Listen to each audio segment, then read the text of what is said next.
नाज़रीन गिरामी अस्सलामु अलैकुम रहमतुल्लाहि व बरकातुहू। सीधी बात के ताज़ा तरीन प्राइम टाइम में आप लोगों का इस्तकबाल है। नाज़रीन गिरामी, मैं अंसार अजीज़ नदवी इस वक्त आप लोगों के सामने कुछ अहम तरीन ख़बरें, कुछ वायरल वीडियोस और कुछ तनकीदी तज़्ज़िया लेकर के हाजिर हुआ। नाज़रीन गिरामी, तफसीलात में जाने से पहले जो हमेशा आपसे दरख्वास्त होती है उस पर तवज्जो करने की अपील करूंगा। आइए खबरों की जानिब बढ़ते हैं।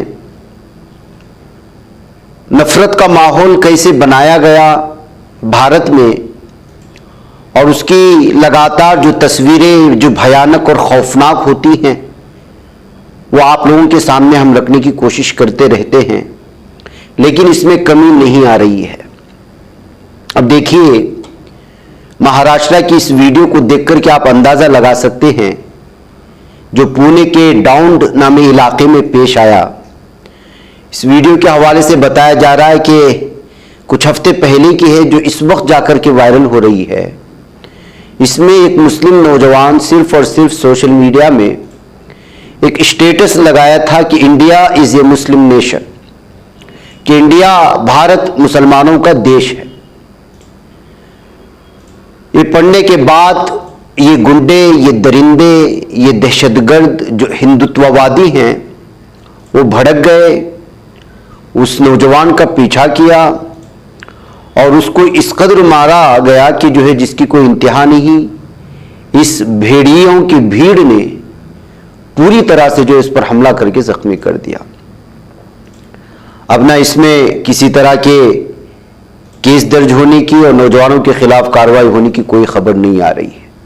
अब चूंकि आज से ये वीडियो वायरल हो रही है मुख्तलिफ तबसरों के साथ, महाराष्ट्र की पुलिस से उम्मीद की जा रही है कि जिन दरिंदों ने, जिन भेड़ियों ने इस मुस्लिम नौजवान को भरे बाजार में मारा है उनके खिलाफ कार्रवाई होगी और लोग इसके मुतालबे के साथ ये वीडियो शेयर भी कर रहे हैं। नाज़रीन, आज नफरत कैसे भड़काई जा रही है, खवातीन का किस तरह इस्तेमाल किया जा रहा है, बसों में, ट्रेनों में, हर जगह जहां कहीं भी मौका मिलता है, इन जितने भी हिंदुत्व तंजीमों से वाबस्ता कारकुनान हैं वो पूरी तरह से काम पर लग गए हैं नफरत को बेचने के लिए, अदावत को बेचने के लिए। एक वीडियो इसको आप देख लीजिएगा। लोग ट्रेन में बैठकर के सफर का मजा लेते हैं, लेकिन इस सफर के दरमियान में खातून मुसलमानों के खिलाफ वरगलाने, मुसलमानों के खिलाफ नफरत पैदा करने के लिए अपनी मनगढ़ंत तारीख सुनाने की कोशिश कर रही है और किस तेजी के साथ बोल रही है और किस ठोस और मजबूत इरादे के साथ बोल रही है, आप इसका अंदाजा लगाएं। उसके पास न दलाइल है, शवाहिद हैं, लेकिन जो है हर एक कत्ल का जिम्मा मुसलमानों को करार दिया जा रहा है। अब नूपुर शर्मा के सिलसिले में आप अंदाजा लगाएं कितने सर काटे गए उसके मामले को लेकर कि कुछ नहीं हुआ, एहतिजाजात हुए, लेकिन ये क्या कह रही है। और भी बहुत सारे मामलों को लेकर इस सुनने के बाद आप अंदाजा लगा सकते हैं कि इस वक्त जो है मुसलमानों के खिलाफ या मुसलमानों के कत्ले आम के लिए जमीनी सतह पर जिस तरह की तैयारियां हो रही हैं, जिस तरह की साजिशें हो रही हैं, अलग अलग प्लेटफॉर्म पर अलग अलग नाम देकर के हो रहे हैं। लव जिहाद के नाम पर क्या कुछ हुआ और क्या कुछ हो रहा है, भगवा लव ट्रैप के नाम पर क्या कुछ हुआ, क्या कुछ हो रहा है, और उधर आरएसएस के जो है या फिर आरएसएस के जलसों में किस तरह का एक मखौटा सामने आता है, और फिर वहीं पर वीएचपी और बजरंग दल या फिर हिंदू महासभा और इस तरह की तंजीमों के दरमियान में जब जलसे वो जुलूस होते हैं या फिर नवरात्रि या इस तरह की कुछ जब जुलूस वगैरह के इजलास आते हैं या त्यौहार आते हैं तो उस वक्त क्या होता है, या उससे कुछ दिन पहले नफरत का माहौल किस तरह बनाने की कोशिशें होती वो आपने देखा है। आप इस वीडियो को सुने, फिर मैं उसके बाद बताऊंगा कि जो है हकीकत में जो है इस वक्त भारत का नक्शा पूरी तरह से साल पहले जो था जुल्म सितम की कहानी बयान करने वाली जो दास्तान वैसा हो चुका है। आप इसको देखें। माता दी, प्रेम से बोलो जय माता दी के भजन गाने वाला गुलशन कुमार, उसका मर्डर हो गया, बचा पाया तो उसे नुपुर शर्मा मोदी के बाजू में बैठने वाली। नुपुर शर्मा ने सिर्फ और सिर्फ कुरान के ऊपर एक लाइन बोली, हजारों के भारत में गले कट गए। कन्हैया हत्याकांड याद होगा तुम लोगों को, सारी ट्रेन को बता रही हूँ, याद होगा कन्हैया हत्याकांड। हाथों पे हाथ, तुझे कुछ भी पता नहीं बेटा, तुझे सह भी पता नहीं, मेरे सनातन को पहचान भी नहीं सकता, नहीं पहचान सकता। सुन ले मेरी बात, सुन मेरी बात। गुलशन कुमार नाम जानता है, जय माता दी, अपनी माता जी से पूछ लेना, जिसने माता की भक्ति लहरा दी थी पूरे भारत में, उसका मर्डर कर दिया गया। अनुराधा पौडवाल, जिसने भारत में सनातन संस्कृति के भजनों का आशिक बना दिया था लोगों को, लोग माता के भक्त बन गए थे। अनुराधा पौडवाल को धमकी दे दी गई, धमकी देके मौन करवा दिया गया, राजीव दीक्षित का मर्डर करवा दिया गया। उस देश में तू जी रहा है जहाँ सनातनी सनातन का वर्क करने से कांपते हैं, जहाँ नुपुर शर्मा ने एक लाइन क्या बोली, देश में हजारों के गले कट गए। मोदी, तुम्हारा प्रधानमंत्री मोदी हिंदुत्व का रक्षक, उस नुपुर शर्मा की रक्षा नहीं कर पाया, उसे बीजेपी की सीट से हटा दिया, टी राजा को हटा दिया। उस भारत में तुम बैठे हो जहां मोदी अपनी बाजू में बैठी हुई नुपुर शर्मा की रक्षा नहीं कर सकता, तो हमें जागना पड़ेगा, हमें खुद हमारी रक्षा करनी पड़ेगी। जय श्री राम। आशाराम बापू वो महापुरुष है जिन्होंने 10 करोड़ लोगों से शराब, बीड़ी, गुटखा, पान मसाला छुड़वाया, जिन्होंने लव जिहाद आज नहीं, तेरे जितनी उम्र के थे ना, तब लोगों को जगा दिया था कि लव जिहाद का कैसा जहर फैल रहा है। भारत की बेटियों को बचाओ, घर घर में बाल संस्कार खोलो, छोटे छोटे बच्चों को सनातन की जानकारी दो।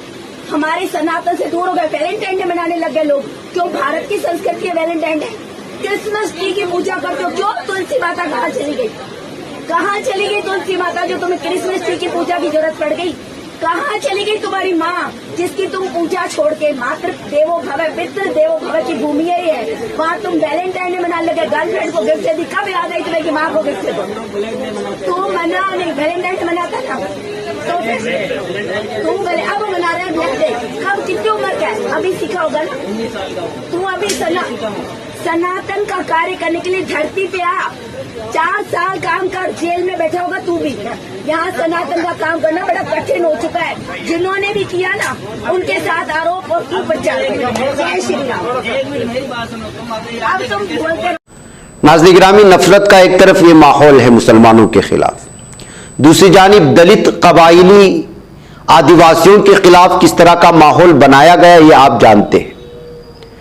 ये शख्स जो अक्कड़ के साथ मगरूर इस वक्त एक पुलिस थाने में जा रहा है और पुलिस उसको जिस इज्जत के साथ ले जा रही है, बगैर खींचे हुए महसूस होता है कि जो है एक हीरो की एंट्री हो रही है थाने में, लेकिन हकीकत में ये दरिंदा है, ये हैवान है और इंसानियत को शर्मसार करने वाला वो दरिंदा है जिसने जो है सारी हदें पार कर दी इंसानियत की।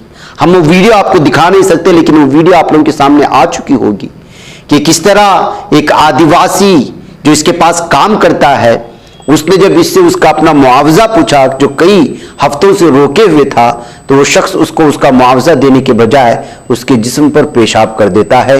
ये वही दरिंदा परवेश शुक्ला है जो जाफरानी तौलिया लपेट करके पुलिस थाने में एंट्री हो रहा है। शायद उसको पता है कि जाफरानी ये तौलिया उसको बचा लेगा, इसलिए कि हुकूमत इसी कलर से वाबस्ता लोग इस वक्त जो है कर रहे हैं। अफसोस का मामला यह है कि पुलिस उसको खींच कर ले आती, एक मुजरिम की तरह खींच करके ले आती और उसको जो है उसी के मुताबिक उसकी औकात दिखाती। उसके सामने आने के बाद एक पुलिस उसके पीठ पर थपथपाता है या फिर अंदर जाने के लिए बड़ी इज्जत से कह रहा है। पीठ पर थपकी देने का यह मंजर आप देख सकते हैं। क्या दीगर मजहब से ताल्लुक रखने वाला कोई मुजरिम होता तो उसके साथ पुलिस इसी तरह का रवैया रखती? और शुक्ला की हीरो की एंट्री देखे कि महसूस होता है कि कोई कुछ जीत करके आ रहा है, जबकि ये दरिंदगी की पूरी हदें पार कर चुका है, शैतानियत की, और सारी की सारी एक शख्स पर दूसरा शख्स किस तरह पेशाब कर सकता है। ये सूरत हाल है और ये मध्य प्रदेश की कहानी थी। और परवेश शुक्ला का रिश्ता चूंकि एक बीजेपी लीडर से जुड़ा हुआ है, शायद उस वजह से उसके साथ ये ट्रीट किया जा रहा है। ये कहते हुए जो है सोशल मीडिया पर इस दरिंदे को जहां गालियां पड़ रही हैं, इस हैवान के खिलाफ जो है सख्त से सख्त कार्रवाई करने का जहां मुतालबा हो रहा है, वहीं पुलिस की इसके साथ इस रवैये को लेकर के जो है बहुत ज्यादा तनकीद भी की जा रही है पुलिस पर। एक तरफ ये मंजर, आइए एक और वीडियो में आपको दिखाता हूं और उसमें पुलिस की जुल्म ज्यादती की कहानी सामने आती है। एक शख्स को गिरफ्तार कर लिया गया कुछ मंशियात को स्मगल करने की जुर्म में। जाहिर सी बात है, माँ होती है। बेटे की उस जो है गिरफ्तारी को लेकर के बेटे को बचाने के लिए पुलिस के पास पहुंच गई उसकी मां। तो पुलिस ने उस मां के साथ क्या किया, गौर से देखे इस कार को। इस कार के बोनेट पर 500 मीटर तक बिठा करके या पैदल चला करके उसको लाया गया है। ये मध्य प्रदेश की पुलिस की वो कहानी है जो मजलूम कौम के साथ किस तरह पेश आती है और जालिम कौम के साथ किस तरह पेश आती है। अब तो खबर ये मिल रही कि इन तमाम मुलजिम पुलिस एहलकारों को मुअत्तल कर दिया गया, लेकिन जहनी गिरावट और जहनी सतहियत का पूरा अंदाज आप लगा सकते हैं। ये सूरत हाल है नाज़रीन गिरामी। बहरकैफ ये वो चीजें हैं जो इस वक्त भारत में नफरत का माहौल कैसा बनाया जाता है, किस तरह से मॉब लिंचिंग होती है छोटे छोटे मामले को लेकर के, आदिवासी कबाइलों की जो है खिलाफ पुलिस का क्या मामला है और मुजरिमों के साथ उनके साथ क्या रवैया है। सारी चीजें इन तमाम वीडियोस को पैदर पे या एक के बाद एक देखते चले जाएंगे तो सारी तस्वीर खुलती हुई और वाज़ेह और शफ़ाफ अंदाज में नजर आती हुई मिलेगी। आइए नाज़रीन गिरामी, स्वीडन में जिस तरह से कुरान को जलाया गया वो आप जानते हैं, और उसके बाद से इस वक्त जो है पूरी दुनिया के मुसलमान गुस्से में हैं, एहतिजाज दर्ज करवा रहे हैं। और उधर तुर्की के सदर रजब तैयब एर्दोगान ने साफ और वाज़ेह तौर पर कह दिया कि जिस तरह ईसाई गिरजाघरों की तौहीन करना जुर्म है, मसाजिद की तौहीन करना जुर्म है, मंदिरों की और दीगर मज़ाहिब से वाबस्ता जो है तमाम मजहबी शनाख्त और उनकी जो है किताबों की जो है तौहीन करना जुर्म है, उसी तरह कुरान के साथ किसी भी तरह की तौहीन को बर्दाश्त नहीं किया जाएगा। उनका उस तरफ बयान और इस तरफ जो इस वक्त मंजर आप देख रहे हैं ये लंदन का है, जहां पर स्वीडिश एम्बेसी के सामने अल्लाह अकबर के नारे के साथ वहां का फ्लैग और वहां का झंडा जला करके अपने जो है एहतिजाज को दर्ज करने की कोशिशें हो रही हैं। बहरकैफ आइए नाज़रीन गिरामी, अब बात करते हैं कि किस तरह से भारत में मुख्तलिफ छोटे छोटे मामलात को लेकर के हालात खराब करने की कोशिश होती हैं। तुमकुर कर्नाटक के इलाके से खबर आ रही है कि यहाँ पर एक मंदिर और एक मस्जिद दोनों आपस में जुड़े हुए हैं। अब यहाँ का जात्रा होने वाला है, मेला होने वाला है। ऐसे हालात में कुछ मुसलमानों ने मस्जिद के बगल में मौजूद मंदिर में कुछ मखसूस वक्त में कुछ भजन को लेकर के एतराज जताया, तो जो है अब पूरी तरह से मामला यहां बिगड़ चुका है। अब जो है हाई कोर्ट में इस सिलसिले में जो है मुस्लिम लीडरान की जानिब से एक केस भी दर्ज कर लिया गया है और स्टे ऑर्डर भी लाया गया है। इसी बात को लेकर के अब मुसलमानों और हिंदुओं के दरमियान में यहाँ कुछ खींचातानी हो रही है। बताया जा रहा है कि 16 साल पहले करगलम्मा नामी एक मेला यहाँ पर मुनाकिद हुआ था और उसके बाद जो है दोबारा यहाँ पर उसी मेले को मुनाकिद करने की कोशिशें हो रही थी। जो मामला इस वक्त कोर्ट में है, जाहिर सी बात है कि जो मामला कोर्ट में है उसको जो है दोबारा जब तक कि फैसला नहीं आता तब तक आप उसके साथ छेड़खानी नहीं कर सकते।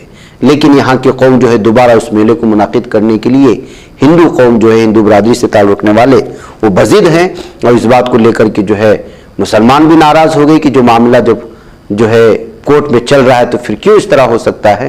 लेकिन ज़बरदस्ती इस तरह मेला मुनाकिद करके मस्जिद के बगल में इस तरह की पूजा और तमाम चीज़ें करने से हालात ख़राब हो सकते हैं। इस जानिब तवज्जो करने की वजह से यहाँ के हिंदू भाई जो है वो बहुत ज़्यादा जो है नाराज़ हो रहे हैं और हालात ख़राब करने के करीब है, जिसकी वजह से जो है इस वक्त चूँकि मामला इस वक्त पूरी तरह से अदालत में है, इसी सूरत हाल में जो है पुलिस ने इस मामले को अपने हाथ में ले लिया है और आसपास की जगहों पर जो है पूरी तरह से पुलिस बंदोबस्त बढ़ा दिया गया है।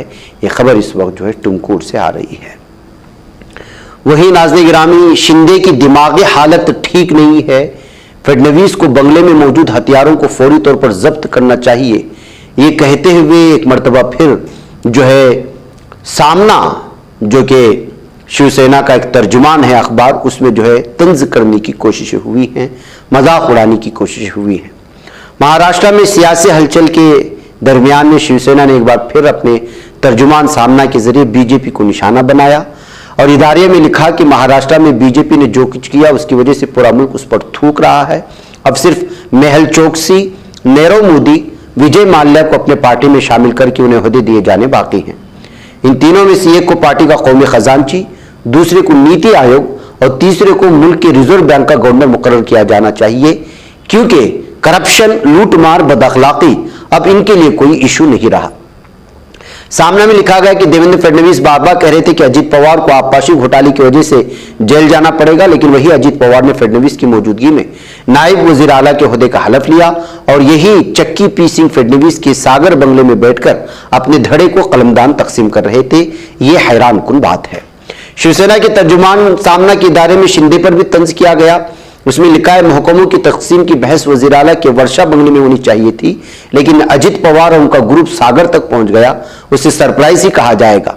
वजीर आला की यह हालत नागुफ्ता भी है और दिन ब दिन मजीद काबिल रहम होती जाएगी। नेशनलिस्ट कांग्रेस और अजित पवार की वजह से हमें शिवसेना छोड़ना पड़ी। इस तरह गरजने वाले घट्टी ग्रुप के वजीर गलाबू पाटिल को राजभवन में अजित पवार के कदमों में लूटने के लिए छोड़ दिया गया। कौम परस्तों की वजह से शिवसेना छोड़ी तो उसके कदमों में गिरने वालों के उदास चेहरों पर लोग हंस रहे हैं, कहते हुए सामना में इस मर्तबा जो है लगातार खींचातानी करने की कोशिशें हुई हैं। नाज़रीन गिरामी, राष्ट्रीय सेवम सेवक संघ के सरबराह मोहन भागवत का अलग अलग बयान जब आता है तो उसको अलग अलग सुर्खियों के साथ अखबारात पेश करने की कोशिश होती है। कोई अपने मतलब की बात निकाल ले जाता है, कोई उसमें अच्छाइयां ढूंढने की कोशिश करता है, कोई तनकीद करता है, जबकि जो है आरएसएस के बारे में हमेशा से ये बात सामने आती है कि इसके दिखाने के दांत कुछ और होते हैं, खाने के दांत कुछ और होते हैं। यानी आरएसएस को या उसके बयानात को हमेशा दोगलेपन की नजर से देखा गया है और देखा जाने लगा है। अब हाल ही में एक बयान आया है, संघ के लीडरों ने हमेशा तशद्दुद की मुखालिफत की है ये कहते हुए, लेकिन जब कभी भी मॉब लिंचिंग की बात आती है, जब कभी भी मुसलमानों के खिलाफ किसी भी तरह की कार्रवाई या ईसाइयों के गिरजाघरों को या उनको निशाना बनाने की कार्रवाई या और भी बहुत सारी चीजों की कार्रवाई आती है तो वहां पर सबसे पहले आरएसएस का ही नाम आता है और उससे जुड़े हुए मुख्तलिफ जो है तंजीमों का नाम जो अलग अलग शोबों में बटे हुए, चाहे बजरंग दल हो, वो वीएचपी हो या दीगर ऐसी चीज। भागवत में बात आरएसएस के जो लीडर हैं जिसका आंजेहानी है लक्ष्मण राव इनामदार की सवाने उम्री के मराठी तर्जुमे की इजरा के मौके पर कही। ये सवाने उम्री कई दहाइयों पहले राजा भाई नेने ने लिखी थी। बहरकैफ हमें इसे नरेंद्र मोदी ने गुजराती में लिखी थी, कहते हुए उन्होंने जो है इस मौके पर ये बात कहने की या ये बात जो है लोगों के सामने लाने की कोशिश की है कि जो है आरएसएस हमेशा से जो है वो तशद्दुद से दूर रहा है। अब तशद्दुद से दूर रहा है या नहीं रहा है, ये भारत की 130 करोड़ की आबादी बेहतर अंदाज में समझती है। ये कहते हुए इनके इस बयान पर सोशल मीडिया में मुख्तलिफ तबसरे देखने और पढ़ने को मिल रहे हैं। नाज़रीन गिरामी, एक बयान और उनका सामने आया जो अलग अखबारात ने सुर्खी बनाई और वो ये है कि हिंदुओं को मुनज़्ज़म करने का मतलब ये नहीं कि जो है वो ईसाइयों और मुसलमानों के खिलाफ कोई साजिश हो रही है। जी हाँ, उन्होंने तशद्दुद की मुखालिफत के साथ साथ अपने बयान में इस बात को उन्होंने जोड़ा था। आरएसएस का उन्होंने कहा कि आरएसएस का बुनियादी ख्याल मुस्बत है और हम यहाँ किसी की मुखालिफत करने के लिए नहीं। कहा जाता है कि महाराष्ट्र के सतारा के रहने वाले इनामदार का वज़ीर आज़म मोदी की जिंदगी पर बड़ा असर था। आरएसएस सरबराह ने यह भी कहा कि हिंदुओं को मुनज़्ज़म करना मुसलमानों और ईसाइयों से दुश्मनी नहीं, और कहा कभी कभी किसी अमल पर रद्दअमल होता है, कभी कभी जैसा को तैसा रद्दअमल होता है, लेकिन सही मानों में अमन और रवादारी हिंदुत्व के हकदार हैं। ये कहते हुए उन्होंने एक बार फिर आरएसएस के बचाव की या उसकी फिक्र की लोगों के सामने लाने की कोशिश की, लेकिन वहीं पर ऐसे को तैसा का रद्द अमल और हर अमल का रद्द अमल कहते हुए जो है इस बात की तरफ भी इशारा करने की कोशिश की है कि पार्टी ने ऐसा कुछ किया होगा। बहरकैफ नाज़रीन गिरामी, इस वक्त मैं एक खास बात आप लोगों से करना चाह रहा हूं और वो है जो इस वक्त कॉमन सिविल कोड यूसीसी, यकसा सिविल कोड, जो भी नाम ले लें, उसको लेकर के जो बहस हो रही है। पहले तो इस पर जो मुनाफिकाना रवैया इख्तियार किया जा रहा है आम आदमी पार्टी का, मैं वो कहूं कि एक तरफ उसकी हिमायत का ऐलान करते वहीं उसके वजीर आला मुखालिफत करते नजर आते हैं। पंजाब के वजीर आला भगवंत मान ने एक्सा सिविल कोड की जरूरत पर सवाल उठा दिए। उन्होंने इल्जाम लगाया कि बीजेपी ने आइंदा लोकसभा इंतखाबात के पेश नजर ऐसी इंतखाबी हिकमत अमली अपनाई है। ये दुगलापन जहां पर सामने आता है, वहीं पर नायब सदर जमहूरिया ने भी इस वक्त जो है यूनिफॉर्म सिविल कोड को लेकर के उसको लागू करने की जरूरत पर जोर दिया है। धनखड़ ने मंगल को गुवाहाटी में एक प्रोग्राम में शिरकत की, जिसके दौरान उन्होंने कहा कि एक्सा सिविल कोड हिंदुस्तान और कौम परस्ती को ज्यादा मुअस्सिर तरीके से जोड़ने के लिए काम करेगा। यह आईन बनाने वालों की सोच थी, अब वक्त आ गया है कि यूसीसी को नाफिज किया जाए।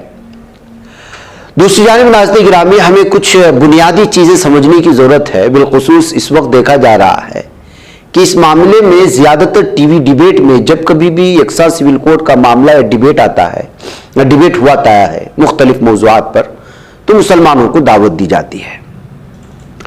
हमें सबसे पहले या फिर हमारे लीडरान को या फिर डिबेट में शरीक होने वाले हमारी मुख्तलिफ तंजीम के तर्जुमान को समझने की जरूरत है कि जो है यूसीसी एक्सा सिविल कोड का नाम तो सामने आ रहा है, लेकिन उसका सही पिक्चर अभी तक अवाम के सामने नहीं दिया गया। आप बहस कर रहे हैं, लेकिन बहस किस चीज पर कर रहे हैं खुद आपको भी पता नहीं है।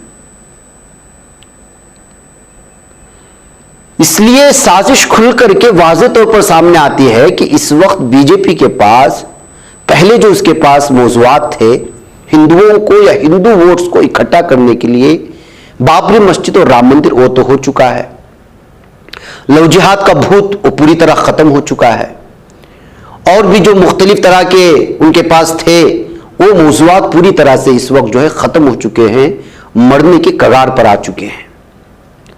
और गौरक्षक के नाम पर इस वक्त जो बीफ की सबसे ज्यादा जो बैरून ममालिक या मुस्लिम ममालिक में भेजा जा रहा है, उसमें ज्यादातर तबके जो एक्सपोर्ट करते हैं वो गैर मुस्लिमों के हैं, या दूसरे अल्फाज में कहे जाए तो खुद हिंदुओं की बड़ी बड़ी कंपनी है।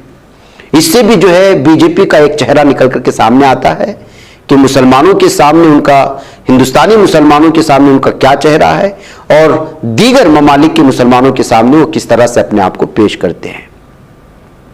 ऐसे तमाम मौज़ूआत जब खत्म हो चुके हैं तो 2024 के लिए उनके पास कुछ मौज़ूआत नहीं है, तो एक्सा सिविल कोड के जरिए से इस वक्त माहौल पूरी तरह से गर्मा देने की कोशिशें हो रही हैं।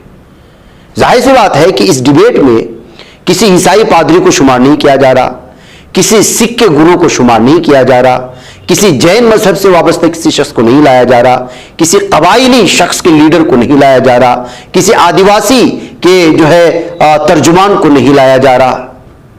यहां लड़ाया जा रहा हिंदुत्ववादी तंजीमों से वाबस्ता लीडरान को लाया जाता है, या फिर कुछ जो अपने आप को कम्युनिस्ट माइंडेड मुसलमान खवातीन जो बराह नाम जो है बुर्का पहन लेती है, हिजाब बांध लेती है, उनको लाया जाता है, या फिर ऐसे लोगों को जो कहते तो हैं कि हम मुसलमानों के तर्जुमान हैं लेकिन उनको एक्सा सिविल कोड पर कोई मुताला नहीं है, या मुस्लिम मजहब से वाबस्ता किसी भी जो है मखसूस जो है चीजों से उनको किसी भी तरह का कोई वास्ता नहीं है, उस पर उनका मुताला नहीं है। मुताला है तो दीगर मज़ाहिब से उसका किस तरह से मुआवजा किया जाए, उनका कुछ भी इल्म नहीं है।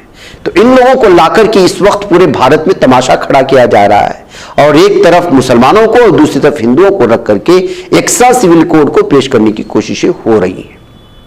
इसलिए जो है इस वक्त अगर कोई इस तरह की डिबेट में शामिल होता है या सोशल मीडिया में वायरल होने वाले कुछ लिंक्स पर क्लिक करके उस पर जाकर के उसकी मुखालिफत दर्ज करके समझ रहा है कि उसने मुखालिफत दर्ज कर दी, तो यह गलत है।